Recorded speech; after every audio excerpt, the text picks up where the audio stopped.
प्यारे दोस्तों, आज मैं आपको संख्यांकिकी के क्षेत्र के बारे में यानी स्कोप के बारे में बहुत ही ज़्यादा डिटेल में पढ़ाने वाला हूं। तो मेरी आपसे रिक्वेस्ट है कि आप इस वीडियो को पूरा अंत तक ज़रूर देखें। तो चलिए वीडियो को स्टार्ट करते हैं और सबसे पहले देखते हैं इस चैप्टर के टॉपिक, जिसमें से दोस्तों मैं आपको पहला टॉपिक और दूसरा टॉपिक पढ़ा चुका हूं। अगर आपने नहीं देखा है तो डिस्क्रिप्शन में या फिर आई बटन में आपको लिंक मिल जाएगा, आप जाके देख सकते हैं। और ये सारे के सारे टॉपिक मैं अपने इस चैनल पे आपके लिए बनाऊंगा और पूरी बुक भी कवर करूंगा। तो इसीलिए मेरी आपसे रिक्वेस्ट है कि अगर अभी तक आपने विक्की की पाठशाला को सब्सक्राइब नहीं किया है तो प्लीज़ सब्सक्राइब करें, बेल के निशान को दबाना बिल्कुल भी ना भूलें हमारे लेटेस्ट वीडियोस के लिए। तो चलिए फाइनली हम वीडियो को स्टार्ट करते हैं और आज का हमारा टॉपिक है स्कोप ऑफ स्टैटिस्टिक यानी संख्यांकिकी का क्षेत्र, जो कि मोस्ट इम्पॉर्टेंट है दोस्तों। देखिए, सबसे पहले हमें ये समझना है कि अगर हम संख्यांकिकी के क्षेत्र को समझना चाहते हैं तो इसके अंतर्गत हमें किन किन चीज़ों का ध्यान देना है।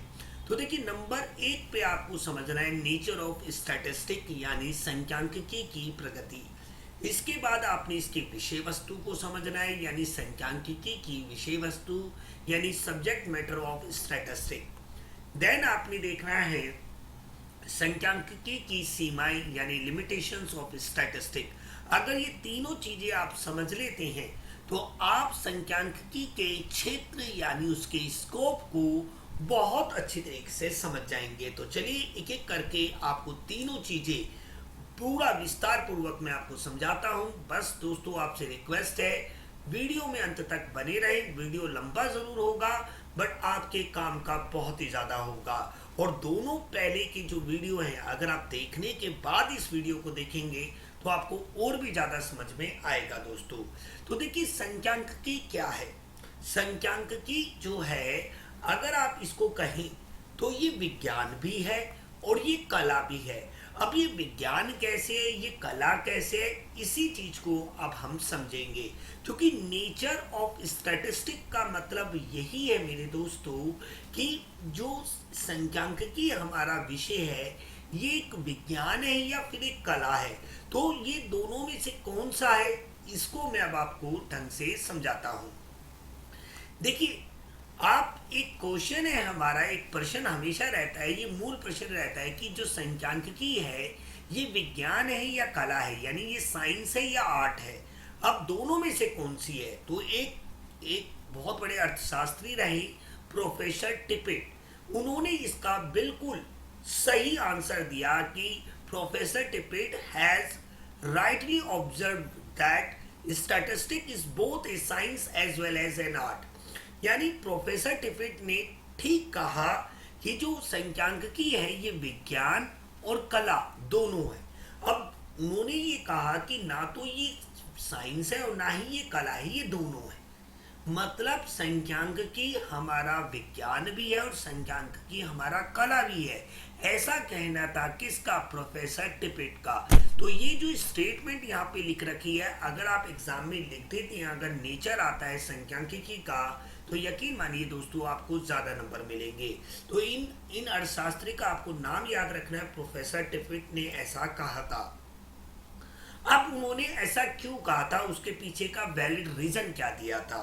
तो देखो, उन्होंने पहले कहा कि भाई जो टिपिट का कहना था कि संख्यांकिकी जो है वो साइंस है। अब उसके पीछे का लॉजिक क्या था, उसके पीछे का लॉजिक ये था कि भाई एज ए साइंस, साइंस के रूप में कौन, संख्यांकिकी, विज्ञान के रूप में statistic study numerical data in A scientific systematic manner.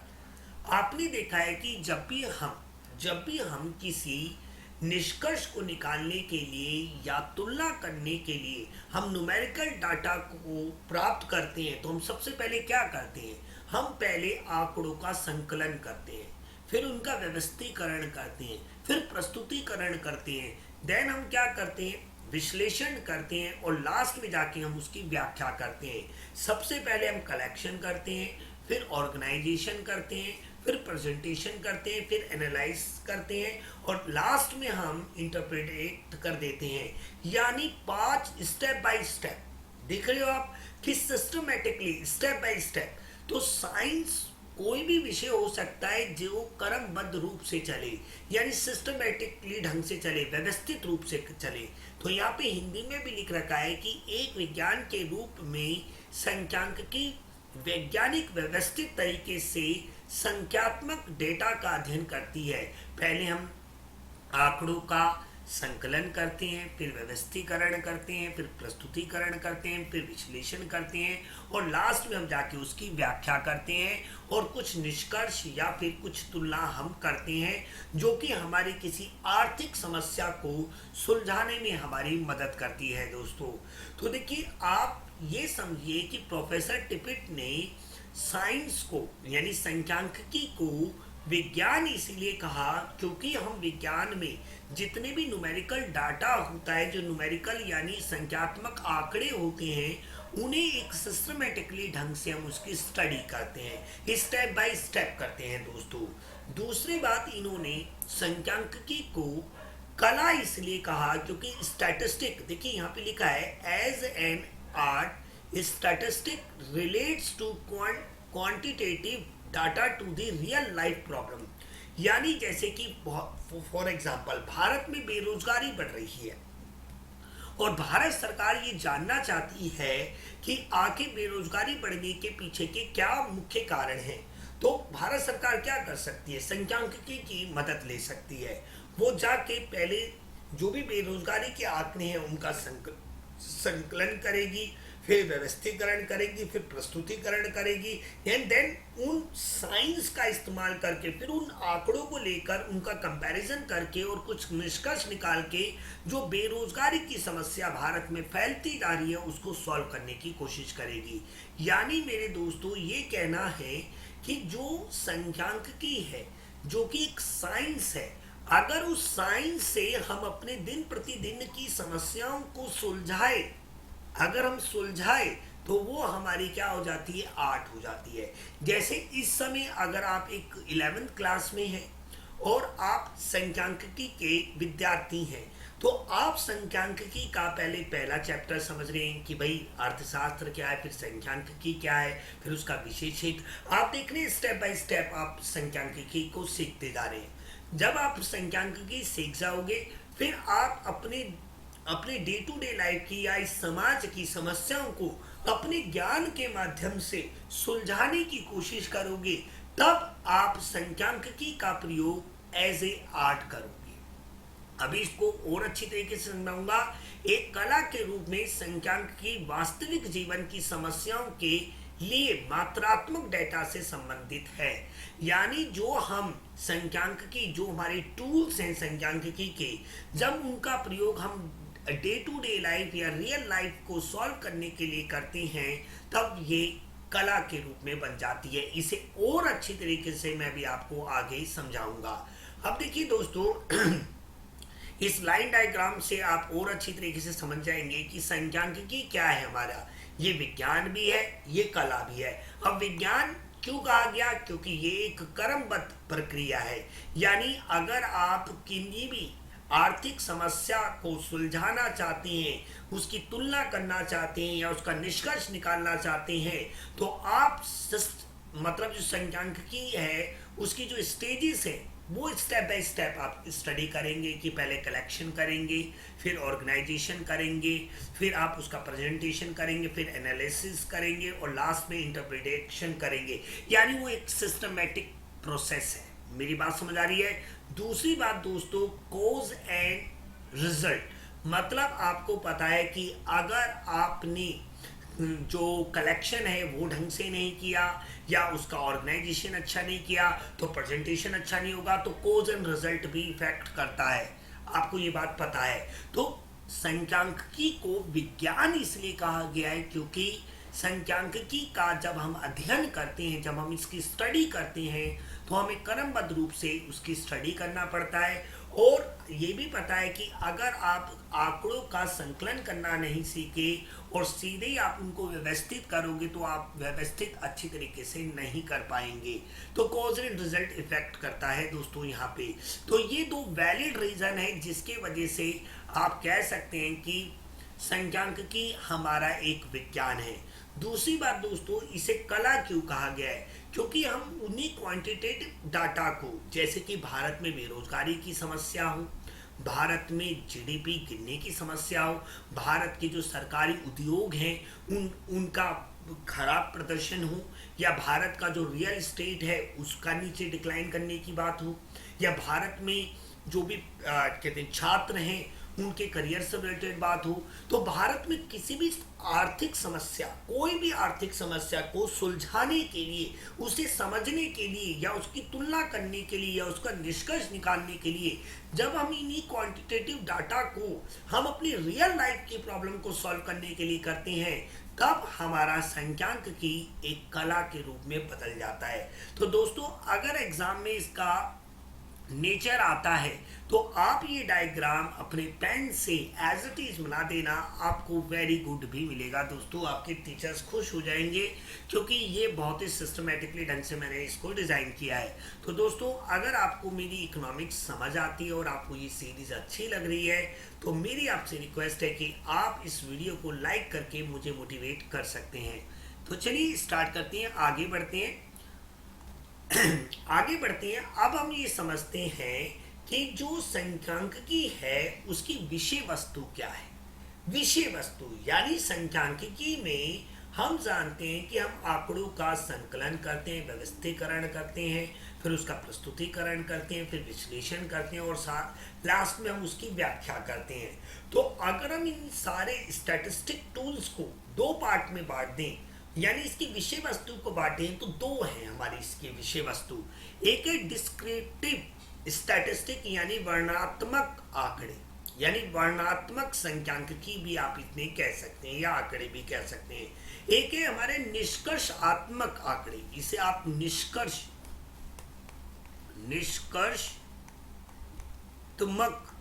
संख्यांकिकी भी कह सकते हैं।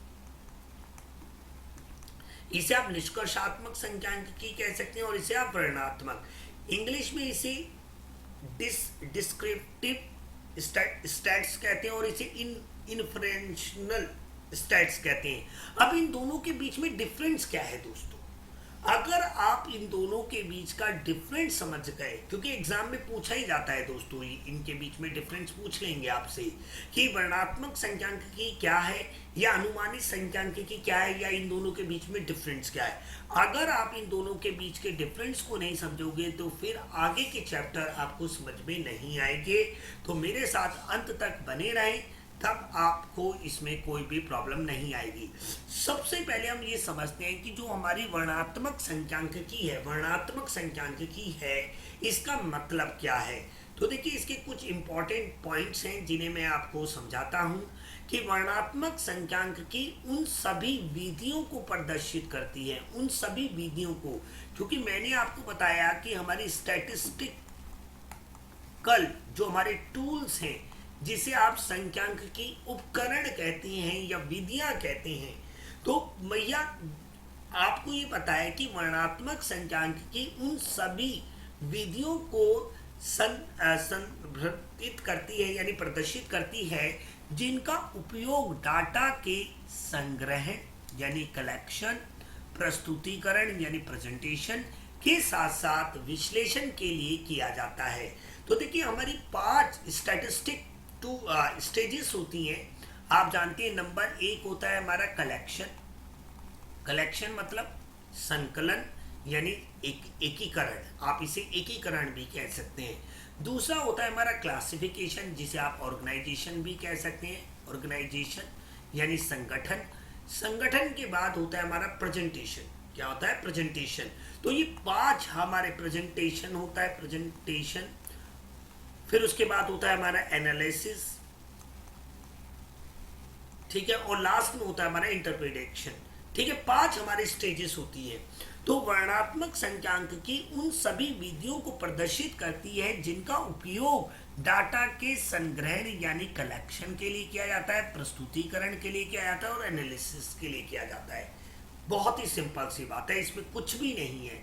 5 चरणों में से हमारा कलेक्शन, दूसरा प्रेजेंटेशन, तीसरा एनालिसिस, इन 3 के लिए यहाँ पे लिख ही रखा है। कलेक्शन, प्रेजेंटेशन और एनालिसिस के लिए हम जिन भी टूल्स का, जिन भी मेथड्स का हम प्रयोग करते हैं, जैसे भैया मैं अगर कलेक्शन की बात करूं तो हम किन किन का प्रयोग करते हैं, टैली बार का प्रयोग करते हैं, प्रस्तुतिकरण के लिए हम पाई चार्ट या ग्राफ या टेबल का प्रयोग करते हैं, एनालिसिस के लिए हम मीन, मीडियन, मोड का प्रयोग कर लेते हैं। तो ये जितने भी टूल्स हैं दोस्तों, उन्हें ही हम कहते हैं डिस्क्रिप्टिव स्टैटिस्टिक। डिस्क्रिप्टिव स्टैटिस्टिक का मतलब है कि जो भी आंकड़ों का आप अध्ययन कर रहे हो वो क्या कहते हैं। यानी अगर आप किसी गांव में गए, उस गांव की जनसंख्या मान लो 5,000 लोग हैं वहां पे, और 18 साल से ज्यादा उम्र के लोग वहां पे हैं, मान लीजिए 60%। उन 60% लोगों की आप जानना चाहते हैं कि आर्थिक स्थिति कैसी है, उनका रोजगार कैसा है, वो किस क्षेत्र में, अर्थव्यवस्था के किस क्षेत्र में जुड़े हुए हैं, कितने उसमें से कृषि में जुड़े हैं, कितने गैर कृषि में जुड़े हैं, तो आप उसके आंकड़े एकत्रित करोगे। तो वहां के उस गांव में रहने वाले लोगों की जो आर्थिक गतिविधि है वो कैसी है, उसका मीडियन कितना है, उसका मूड क्या है, मतलब उनके बारे में, यानी वो आंकड़े एकत्रित करके उनके बारे में, उनकी आर्थिक स्थिति को जानने के बारे, ताकि हम बता सके सरकार को, या जो भी नीतियां बनाएंगे उनको बता सके, वर्णन कर सके, बता सके, उनका अध्ययन करने के बाद उनके बारे में जान सके। तो उन्हें ही हम कहते हैं वर्णनात्मक संख्यांकिकी। बहुत ही इंपॉर्टेंट है दोस्तों ये। इसके बाद अगर देखिए, जैसे यहाँ पे देख भी रखा है कि दीज, मैं इसके हिंदी में भी निकाल देता हूँ, ये विधियां केंद्रीय प्रवृत्ति के मापन, जैसे कि भाई आपको पता है मीन, मीडियन, मोड हो गया, फैलाव का मापन यानी मेजरमेंट ऑफ डिस्पर्जन यानी स्टैंडर्ड डेविएशन, हमारे स्टैंडर्ड डेविएशन आ जाता है, मेजरमेंट ऑफ कोरिलेशन, यानी जैसे कि फॉर एग्जांपल अगर हम बात करें कि इन्वेस्टमेंट की बात करें, अगर हम इन्वेस्टमेंट और जीडीपी का क्या इम्पैक्ट है। आप जानते हैं कि देश की अर्थव्यवस्था में इन्वेस्टमेंट बढ़ेगा तो जीडीपी बढ़ेगा, इन्वेस्टमेंट घटेगा तो जीडीपी घटेगा, इन दोनों के बीच में क्या रिलेशन है। अब आप ये भी जानते हैं कि जो कंजम्पशन है वो और इनकम के बीच में क्या रिलेशन है, कि भाई कंजम्पशन में इंक्रीज होगी तो इनकम बढ़ेगी लोगों की, क्योंकि एक की कंजम्पशन दूसरे की आय बढ़ती है, एक के द्वारा किया गया उपभोग दूसरे की आय कहलाती है। अगर आप बाजार में जाके कुछ खरीदते हैं तो आपने तो उपभोग किया है, बट जिससे आपने खरीदा उसकी तो ये इनकम हो गई। तो कंजम्पशन यानी उपभोग और आय के बीच में क्या रिलेशन है, कंजम्पशन बढ़ने से इनकम कैसे बढ़ती है, कंजम्पशन घटने से इनकम कैसे घटती है, इनके बीच के रिलेशन को अगर आपने मापना है तो आप कौन सी संख्यांकिकी का प्रयोग कर रहे हैं, आप डिस्क्रिप्टिव संख्यांकिकी का प्रयोग कर रहे हैं। यानी मेरे दोस्तों, मैं आपको ये बात बताने की कोशिश कर रहा हूँ कि आर्थिक समस्याएं जो होती हैं उनकी जो सूचनाएं होती हैं 2 पार्ट में आप बांट सकते हैं। एक जिन्हें संख्या में व्यक्त किया जा सकता है, एक जिन्हें संख्या में व्यक्त नहीं किया जा सकता। जिन्हें संख्या में व्यक्त किया जा सकता है वो संख्यांकिकी है। अगर उन संख्यांकिकी के बारे में आप प्रत्येक मद को इंक्लूड करके और उससे कुछ आप क्या निकालना चाहते हैं, उसके बारे में पता करना चाहते हैं कि वो समस्या क्यों पैदा हो रही है, उसके पीछे क्या कारण है, उसको कैसे समाधान किया जा सकता है, तो वो डिस्क्रिप्टिव संख्यांकिकी का आपको सहारा लेना पड़ेगा। आई होप दोस्तों आपको ये चीज़ समझ में आई है, और आगे मैं आपको और अच्छी तरीके से ये समझाता हूँ। देखिए, वर्णनात्मक संख्यांकिकी जो है हमारी डिस्क्रिप्टिव स्टैटिस्टिक है, इसको आप और अच्छे तरीके से ऐसे समझ सकते हैं कि ये हमारे कलेक्शन के लिए यूज़ की जाती है, प्रेजेंटेशन के लिए यूज़ की जाती है, एनालिसिस के लिए यूज़ की जाती है, और मेजरमेंट ऑफ सेंट्रल टेंडेंसी हो गई, या फिर मेजरमेंट ऑफ डिस्पर्जन हो गया, या फिर मेजरमेंट ऑफ कोरिलेशन हो गया। इन सब के लिए ये पॉइंट्स आपको पता होने चाहिए, और आप इसमें और आगे देख सकते हैं जैसे कि भाई जो केंद्रीय प्रवृत्ति के माप है, जिसमें आ जाता है हमारा मीन आ जाता है, मीडियन आ जाता है, मोड आ जाता है, भाई मीन डेविएशन आ जाता है, स्टैंडर्ड डेविएशन आ जाता है। तो ये हमारी वर्णनात्मक संख्यांकिकी है। किसी भी आर्थिक सूचनाओं को उसका अध्ययन करने के बाद वो आर्थिक सूचनाएं क्या बता रही हैं, ये पता करने के लिए हम वर्णनात्मक संख्यांकिकी का प्रयोग करते हैं मेरे दोस्तों। बहुत ही सिंपल है, इसमें कुछ भी रॉकेट साइंस नहीं है। अब इसके बाद अगर हम आगे की बात करें तो देखिए दोस्तों, निष्कर्षात्मक संख्यांकिकी, जिसे आप अनुमानित संख्यांकिकी भी कहते हैं, इन्फरेंशियल स्टैटिस्टिक कहते हैं, ये और डिस्क्रिप्टिव स्टैटिस्टिक एक दूसरे से बिल्कुल अलग हैं। डिस्क्रिप्टिव संख्यांकिकी जितने भी हमारे आंकड़े होते हैं उन सब के बारे में स्टडी करती है, सबको इंक्लूड करती है, जबकि इन्फ्रेंशनल स्टैटिस्टिक निष्कर्षात्मक संख्यांकिकी सबको इंक्लूड नहीं करती है, सिर्फ चंद चीजों से, मतलब कुछ ही आंकड़ों के माध्यम से सबके बारे में निष्कर्ष निकालने की कोशिश करती है। जैसे मैं इसको बताने से पहले आपको थोड़ा सा एक एग्जांपल देना चाहता हूँ। जैसे आप किसी किराने की दुकान पे जाते हो, किसी ग्रोसरी की दुकान पे जाते हो, और आपको चावल खरीदने हैं, तो आपको 10 किलो चावल खरीदने हैं, तो आप चावल मतलब दुकानदार से कहते हैं कि भैया चावल कैसे दिए, बोलता भाई 50 वाला भी है, 60 वाला भी है, 70 वाला भी है। आपने बोला भैया जरा 50 वाला दिखा दो, क्या वो आपको आपके हाथ में पूरी बोरी रख देगा? नहीं ना, वो चंद चावल के कुछ टुकड़े आपके हाथ में देगा। आप उन्हीं चावल को देखकर, थोड़ा सा उसको खाकर या उसकी चमक देखकर आप बता दोगे कि हाँ भाई लेने या नहीं लेने। आपने उन चंद चावल के टुकड़ों से उस पूरे 10 किलो के लिए अनुमान लगा लिया ना, यही निष्कर्षात्मक संख्यांकिकी है। और एक और बात मैं आपको समझाऊं, एक और बहुत अच्छा एग्जांपल देता हूं मैं आपको। जैसे जब आप कोई भी चुनाव होता है दोस्तों, तो क्या चुनाव से पहले जो ओपिनियन पोल आते हैं, क्या वो सारे लोगों को इंक्लूड करते हैं? नहीं, सारे लोगों को इंक्लूड नहीं करते हैं। वो किसी गांव, किसी शहर, किसी कस्बे के चंद लोगों के आधार पर उनका मत जानकर पूरी उस सीट पे क्या रिजल्ट आने वाला है ये बताने की कोशिश करते हैं। तो वो कौन सी संख्यांकिकी का प्रयोग करते हैं? वो इन्फरेंशियल स्टैटिस्टिक का प्रयोग करते हैं, यानी निष्कर्षात्मक संख्यांकिकी का प्रयोग करते हैं। आई थिंक आपको ये बात क्लियर हुई होगी। अब और अच्छी तरीके से मैं आपको क्लियर कर देता हूं। देखिए मेरे प्यारे दोस्तों, बहुत ही सिंपल है। अनुमानित संख्यांकिकी उन सभी विधियों को प्रदर्शित करती है जिसके द्वारा दिए गए नमूने के आधार पर ब्रह्मांड या जनसंख्या से निष्कर्ष निकाले जाते हैं। अब ये ब्रह्मांड या जनसंख्या का मतलब होता है कि जब आप स्टडी कर रहे हो, क्योंकि आपको मैंने ये बात पहले भी बताई थी कि अर्थशास्त्र क्या है? अर्थशास्त्र आर्थिक क्रियाओं का विज्ञान है।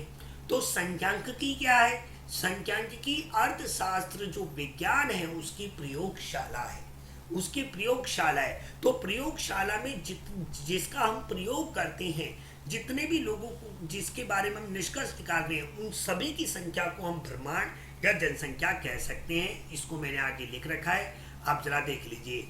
संख्यांकिकी में ब्रह्मांड या जनसंख्या शब्द किसी भी विषय से संबंधित सभी वस्तुओं या इकाइयों के कुल योग को प्रदर्शित करता है। यानी अगर आपकी क्लास में 11th क्लास में 40 बच्चे हैं, उन 40 बच्चों में से केवल 5 बच्चों की एवरेज हाइट के हिसाब से या सिर्फ 5 बच्चों के आधार पे पूरी क्लास के बच्चों के एवरेज वेट के बारे में बता दिया, तो ये इन्फ्रेंशियल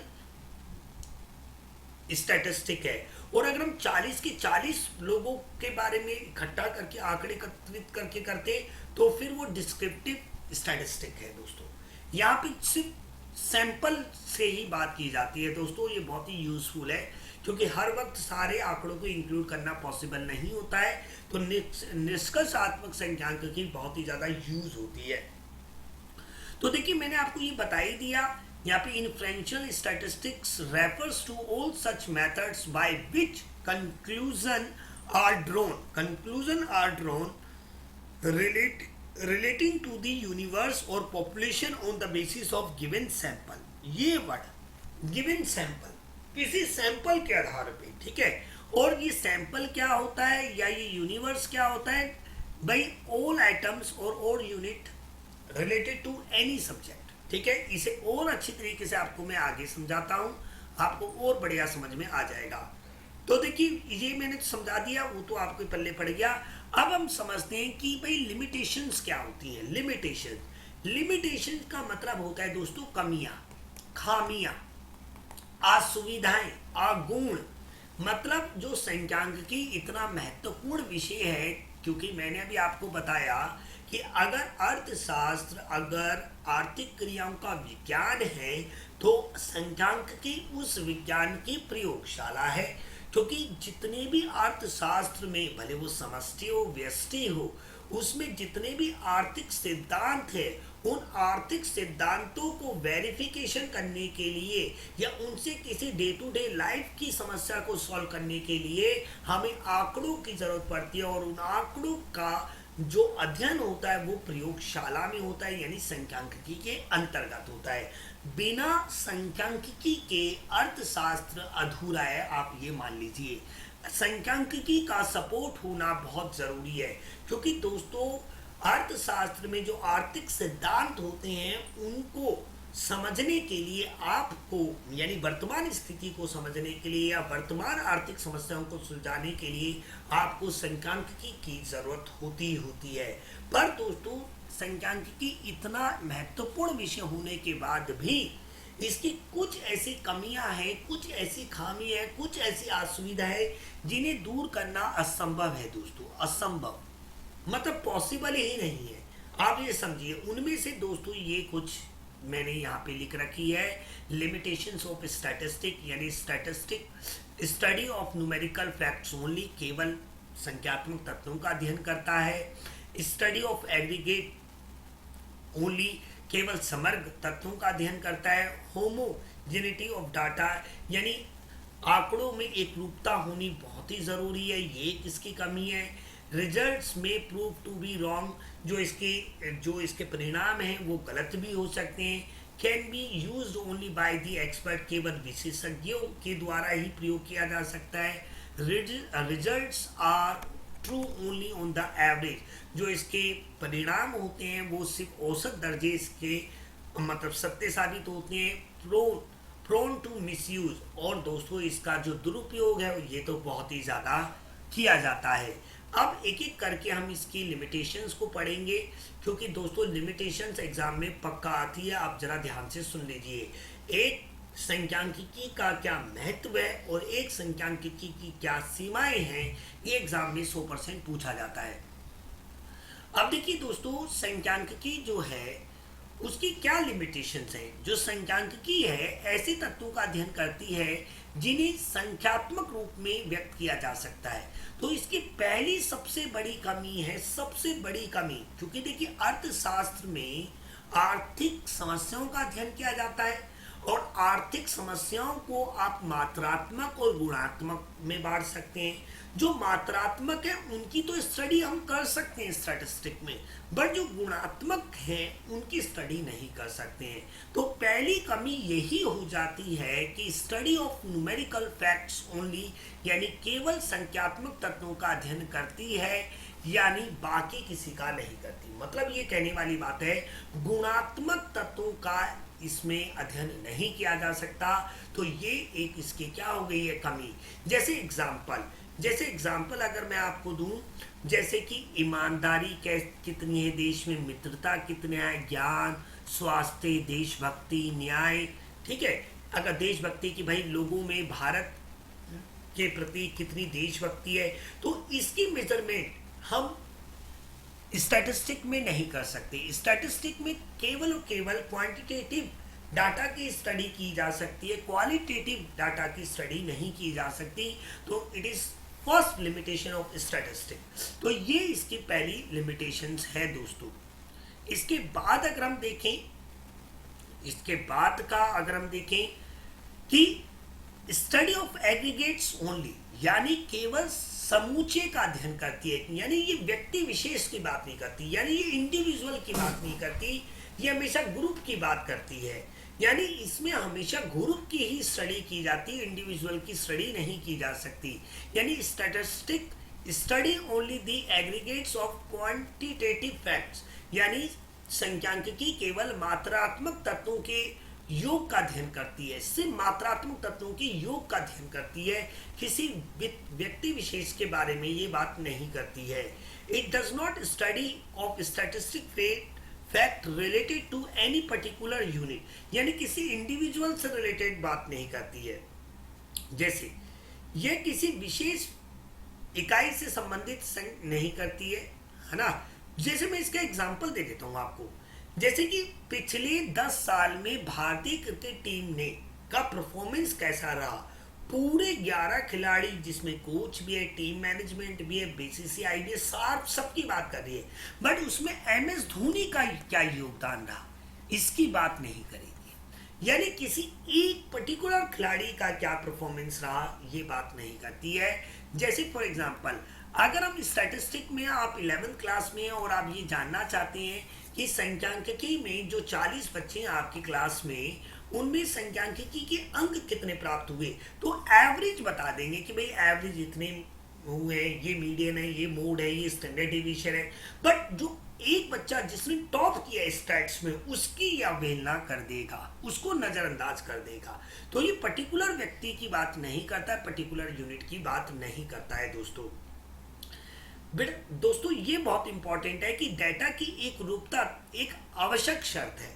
मतलब क्या कि जो हमारा डेटा है वो एक जैसा होना चाहिए। मतलब क्या है, अगर आप वीट का प्रोडक्शन क्या आप कॉटन से कर सकते हो?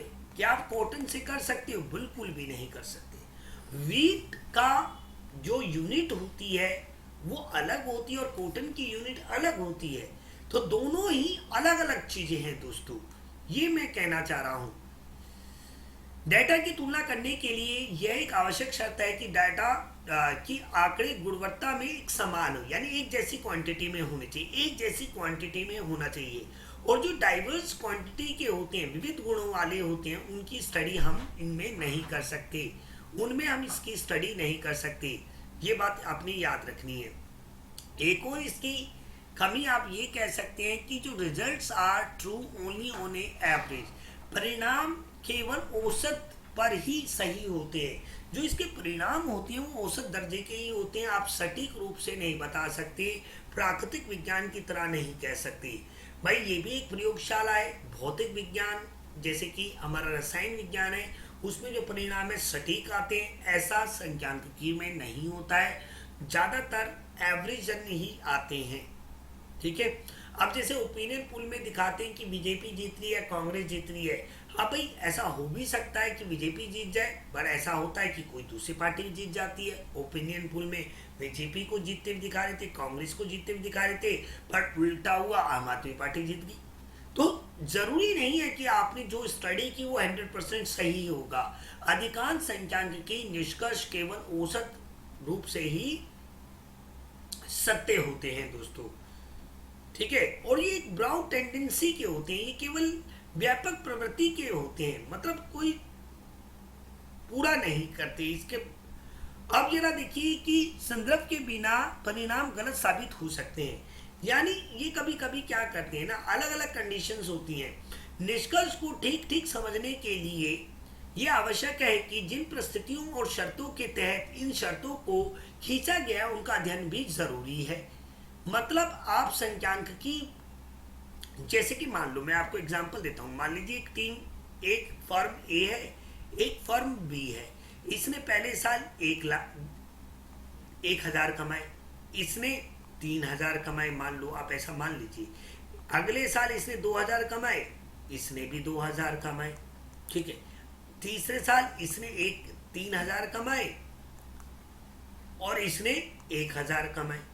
अगर आप एवरेज निकालोगे तो दोनों का देखो, 1,000, 2,000 और ये 3,000 यानी 6,000। 6000 को हम 3 से भाग करेंगे तो 2000, तो 2000 आ रहा है पर ईयर प्रॉफिट, मान लीजिए इसका भी और इसका भी। बट देखिए ये बढ़ रहा है, ये इंक्रीज कर रहा है, ये क्या कर रहा है, इंक्रीज कर रहा है, इंक्रीज जा रहा है इसका प्रोडक्शन, हर साल इसका प्रॉफिट बढ़ता जा रहा है। पर बी का क्या है, प्रॉफिट घटता जा रहा है। बट एवरेज दोनों का सेम ही आ रहा है। एवरेज को ही देखोगे, अगर आप मीन को देखोगे तो दोनों का सेम आ रहा है।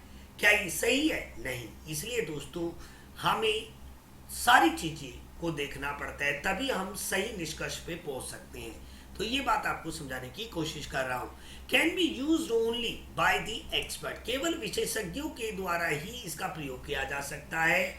ऐरा गैरा नत्तु खैरा संख्यांकिकी का प्रयोग नहीं कर सकता, क्योंकि दोस्तों संख्यांकिकी के जितने भी चरण होते हैं, कलेक्शन हो गया, भले ऑर्गेनाइजेशन हो गया, उसमें वेरियस टूल्स होते हैं। उन वेरियस टूल्स को प्रयोग करने के लिए एक्सपर्टी चाहिए होती है, आप में योग्यता होनी चाहिए, आपको संख्यांकिकी के विधियों का ज्ञान होना चाहिए, तभी आप कर सकते हैं। नहीं तो दोस्तों कॉमन व्यक्ति, एक सामान्य व्यक्ति इसके टूल्स का प्रयोग नहीं कर सकता। Miss use of statistic is very common, है ना।